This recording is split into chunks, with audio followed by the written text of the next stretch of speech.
इस वक्त मौजूद हूँ दुआ जहरा के फादर के साथ, उनके घर पर बात करती हूँ कि क्या डेवलपमेंट्स हैं, क्या अपडेट्स हैं, दुआ को कब घर लेकर आ रहे हैं। जी अस्सलाम वालेकुम। वालेकुम सलाम।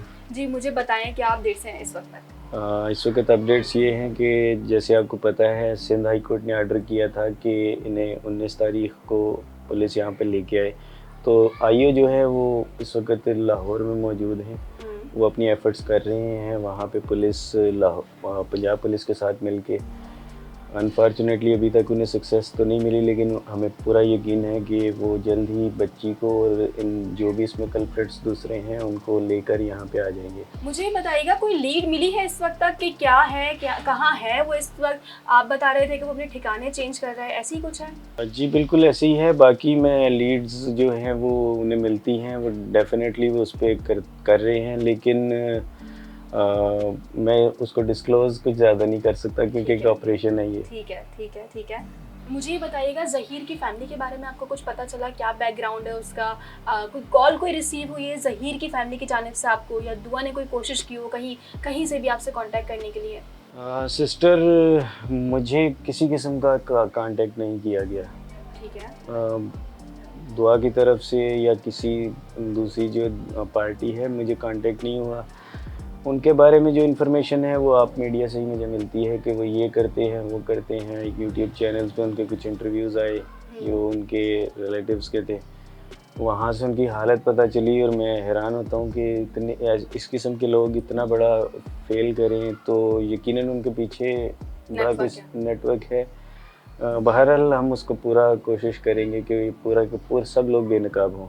मुझे बताएं कि 19 को हियरिंग है और दुआ यहाँ आ रही है, तो क्या आप लोग दुआ को मना पाएंगे, दुआ को अपने घर ले आएंगे, या फिर थोड़ी देर जो है वो चाइल्ड प्रोटेक्शन सेंटर में रहेगी? कितने दिन वो चाइल्ड प्रोटेक्शन सेंटर में रहेगी? आपकी बातचीत चल रही है इस हवाले से कुछ? सबसे पहले तो ये आएगी लीगली तौर पे चाइल्ड प्रोटेक्शन के पास ही जाएगी।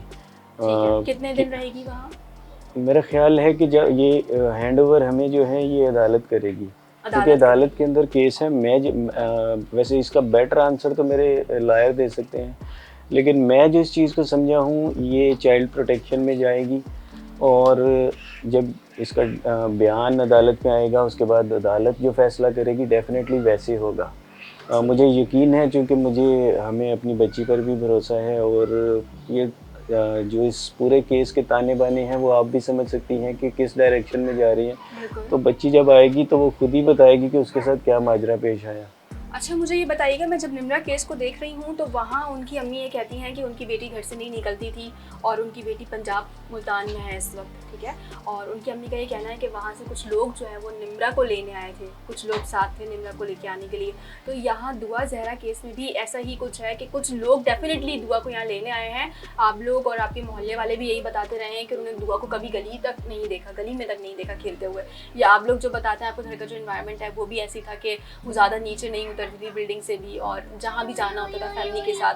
तो यहाँ भी ताने बाने जो हैं वो मिल रहे हैं कि कोई गैंग भी ऐसा हो सकता है या ज़हीर की फैमिली ही इन्वॉल्व थी उसको यहाँ से लेकर जाने। देखिए ये बात तो डेड श्योर हूँ मैं कि बच्ची यहाँ से खुद नहीं गई, जैसा कि बताया गया, और इवन इसके जो सबूत मिले हैं वो भी ऐसे ही मिले हैं। मैं अभी ये चीज़ें कुछ ऑफिशियल चीज़ें हैं मैं डिस्क्लोज़ नहीं कर सकता। ठीक है। तो ये है ऐसे ही इसे लेकर गए हैं। अब ज़हीर उस मेन कल्प्रेट है या इसके पीछे एक गैंग है, ये तो बड़ी जल्दी चीज़ बाहर आ जाएगी।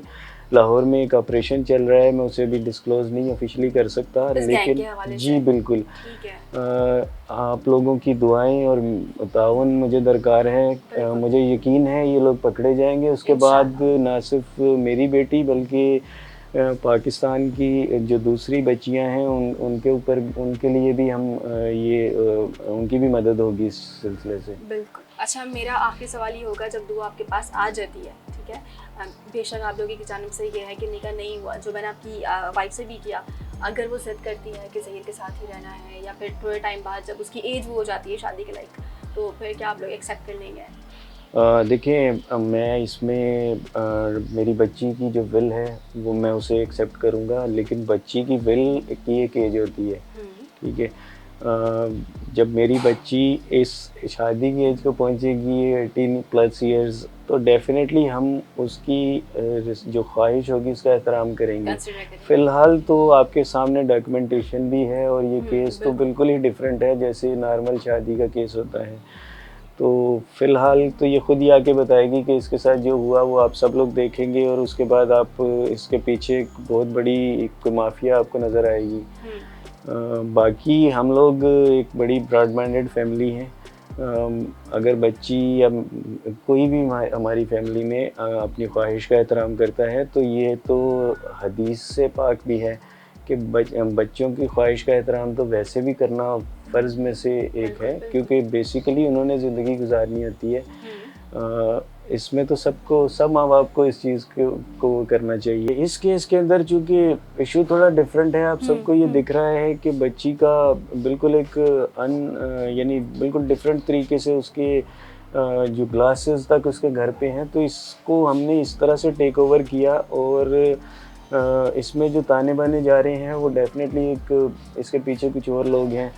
और जब ये सारी चीज़ें सामने आएंगी उसके बाद ये चीज़ ओपन होगी, इसकी बाकायदा अदालत में आप लोग ये देखेंगे कि ये इसका क्या नतीजा निकलता है। हमें चूँकि हमारी जो केस है वो पूरे का पूरा सच्चाई के ऊपर मबनी है, तो हमें इसमें किसी चीज़ का वो नहीं है कि हमें खौफ हो के, क्योंकि हमें यकीन है यहाँ पे अदलिया हमें इंसाफ फराहम करेगी। इंशाल्लाह ज़रूर इंसाफ फराहम करेगी। अच्छा, मैं लास्ट आपसे एक मैसेज लेना चाहूँगी उन बाप के लिए, उन वालिद के लिए जो अपने बच्चों को ज़्यादा स्ट्रिक्टनेस में रखते हैं कि बच्चे कोई बात नहीं शेयर कर सकते उनसे। बेशक दुआ आप बताते हैं कि बहुत नाज़ों से पली है, आप बड़ी बेटी है तो बाप के ज़्यादा क्लोज़ होती है बेटियाँ, तो डेफ़िनेटली आपकी भी ज़्यादा क्लोज़ होगी। तो एक कोई ऐसा मैसेज जो आप देना चाहें उन पेरेंट्स को कि अपने जो बच्चे हैं उनको तो स्पेस देना चाहिए कि माँ बाप से हर बात खुल के कर सकें। मेरी तीनों बेटियाँ, स्पेशली तीसरी तो खैर बहुत छोटी है, मेरी दोनों बेटियाँ मेरा उनका बिल्कुल दोस्त वाला हिसाब है। मुझे वो अपनी तमाम चीज़ें आप इसमें शेयर बिल्कुल एज ए फ्रेंड्स करते थे। आप यकीन करें, इन्हें कुछ चीज़ चाहिए होती थी, मुझे अगर रात में 3 बजे भी बोलती थी तो मैं उसे उसी वक्त प्रोवाइड करता था, चाहे वो मैं एयरलिफ्ट की सर्विस यूज़ करता या मुझे कहीं जाना पड़ता। सेकेंडली, मैं तमाम वालिदैन से ये रिक्वेस्ट करता हूँ कि बच्चों से थोड़ा सा माहौल अपना फ्रेंडली करें। ये ज़रूरी है।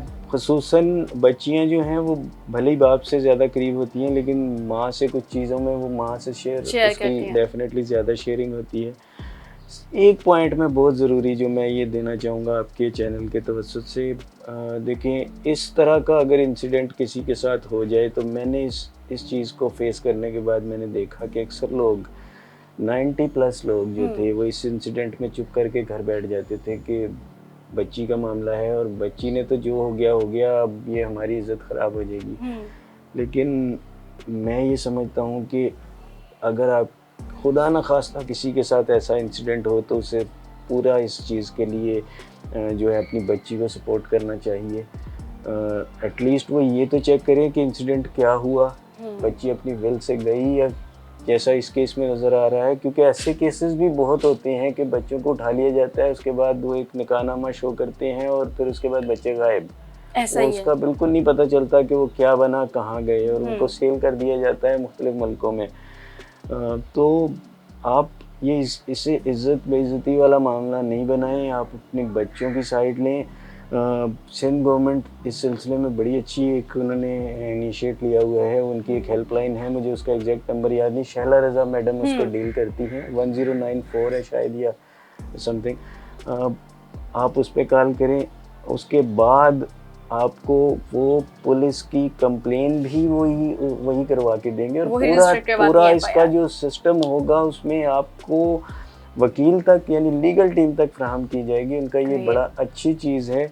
और मैं जब यहाँ जाना शुरू हुआ, क्योंकि मेरा तो अभी जाहिर सी बात है केस चल रहा है, तो मैंने देखा कि बहुत से लोग उधर आते हैं। मैं तो हैरान हो गया कि गवर्नमेंट माशाल्लाह हमारी बहुत अच्छे काम कर रही है इन चीज़ों को लेके। मेरी दिल से दुआएं हैं मैडम शहला रज़ा के लिए, और बिलावल भुट्टो साहिब ने मेरे लिए इसमें उन्होंने काफ़ी हेल्प की है। अल्लाह पाक उनको अजर अज़ीम अता करे। ठीक है, तो यहाँ मैं आपको खराज तहसीन पेश करना चाहूँगी, जिस तरह आप अपनी बेटी के लिए खड़े रहे हैं और आपको यकीन है कि आपकी बेटी बेशक आपकी ही साइड है, और जो हुआ है, जो मामलात हुए हैं वो गैंग की तरफ से ही हुए हैं, और मे बी इसमें जो है वो जो सेकंड पार्टी इन्वॉल्व है वो ही जो है वो क्रिमिनल है। अच्छा, मैं एक लास्ट मैसेज आप मुझे ये बता दें कि कौन सी सबसे बड़ी गलती होती है जो पेरेंट्स करते हैं जब उनकी बेटी जो है किसी और के साथ घर से बाहर निकलती है या ऐसा कोई बड़ा कदम उठाती है, तो कौन सा बड़ा जो है वो कदम होता है जो माँ बाप गलत उठा लेते हैं, जो इनको नहीं उठाना चाहिए, जो बाइस से परेशानी बाद में बनता है, क्योंकि पैनिक हो जाते हैं माँ बाप, ऐसी चीज़ें होती हैं, रिश्तेदार परेशान करते हैं, तो उनके दबाव में आकर कुछ ऐसी चीज़ें करते हैं जो बाद में जो है उनकी औलाद के लिए ही ख़तरनाक बन जाती हैं। अगर मैं आपका क्वेश्चन पूरा समझा नहीं, आपका क्वेश्चन का अगर मतलब ये है कि इंसिडेंट होने के बाद, देखिए इंसिडेंट होने के बाद मुझे बहुत रोका गया कि यार ये आप ऐसे ना करो जो आप कर रहे हो, आपकी पूरे पाकिस्तान में बेइज्जती हो जाएगी। मैंने अपनी बेइज्जती को बिल्कुल साइड पे रखा। मैंने कहा मुझे भाई मुझे इस वक्त अगर कुछ चाहिए तो मेरी बच्ची चाहिए, तो मैं उसके लिए मैंने पूरी फाइट की। आपने मुझे देखा, मैंने मीडिया पे भी फाइट की, मैंने जो फील्ड इसमें आती थी मैंने पुलिस के लिए स्टैंड लिया, जो मैं पावर अप, जैसे, हालांकि मैं आपको एक चीज़ बताऊं, मैं पाकिस्तान का एक आम शहरी हूँ, बहुत आम लेवल के ऊपर, मेरी कोई सपोर्ट नहीं है। मैं आपको सच्ची बात बताऊं, मैं बिल्कुल, आप मुझे एक ज़ीरो चीज़ समझिए, पाकिस्तान का एक नॉर्मल शहरी। मैंने इस केस को पूरे पाकिस्तान में हाई प्रोफाइल केस बनाया, पुलिस लेवल पर भी ये भरपूर, यानी दोनों सूबों में पूरे भरपूर लेवल पर इसके ऊपर काम जारी है। जिस तरीके से मैडम शहला ने इसमें सपोर्ट किया वो सबके सामने है। तो आप इसको सिर्फ इस चीज़ से आप घर में बैठ जाएं अगर कि आपकी बच्ची के साथ इंसिडेंट हो गया है और आप, तो ये बहुत बड़ी नाइंसाफ़ी है आपके बच्चों के साथ। बेसिकली हमें अपनी पूरी जो नई नस्ल है इसे सपोर्ट करना चाहिए, और इसे हमें पूरा जो है वो एक हेल्प फ्राहम करनी चाहिए कि खुदा ना खास, देखिए बुरा वक्त किसी के साथ कहीं भी आ सकता है। तो अगर मेरे साथ ये मेरी बच्ची के साथ बुरा वक्त आया तो मैं उसको अगर सिर्फ अपनी इज्जत समझ के पीछे बैठ जाता कि यार कोई बात नहीं, जो हुआ हो गया, तो ये तो देखें मैंने अपनी औलाद पे जुल्म किया। बिल्कुल, थैंक यू सर, आपका साथ देने का बहुत शुक्रिया। और जिस तरह हम अपनी बेटी के लिए खड़े हैं ये वाकई में काबिल तारीफ़ है, और मैं उन तमाम वालिद से मुखातिब हूँ और उन्हें कहती हूँ कि जब आपकी लड़की कोई ऐसा बड़ा कदम उठाती है तो आप लोग जज्बात में आके कुछ ऐसे फैसले कर लेते हैं जो आपके औलाद के लिए ही बाद में तकलीफदा बन जाता है, उसके लिए तकलीफ़ का सबब बनता है। तो मैं इनकी मिसाल आपको दूँगी, जिस तरह की दुआ के लिए खड़े हैं और स्टिल जो है वो डटे रहे हैं, और सिर्फ दुआ के लिए नहीं, पाकिस्तान भर की वो तमाम लड़कियाँ जो अपने घर से निकल जाती हैं, उनकी जो है समझ बूझ इतनी नहीं होती, तो उनके लिए आप भी खड़े रहें, अपनी बेटियों के लिए खड़े रहें। ख़ास तौर पर उनको ज़रूरत है, हर कदम पे आपकी ज़रूरत है।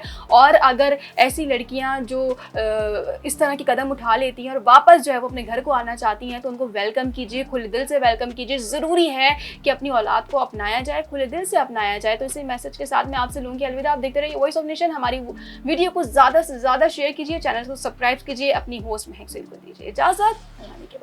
वॉइस ऑफ नेशन की वीडियोस देखने के लिए हमारा चैनल सब्सक्राइब कीजिए और बेल के आइकॉन पर क्लिक कीजिए ताकि आप हमारी तमाम आने वाली वीडियो से बाखबर रह सकें।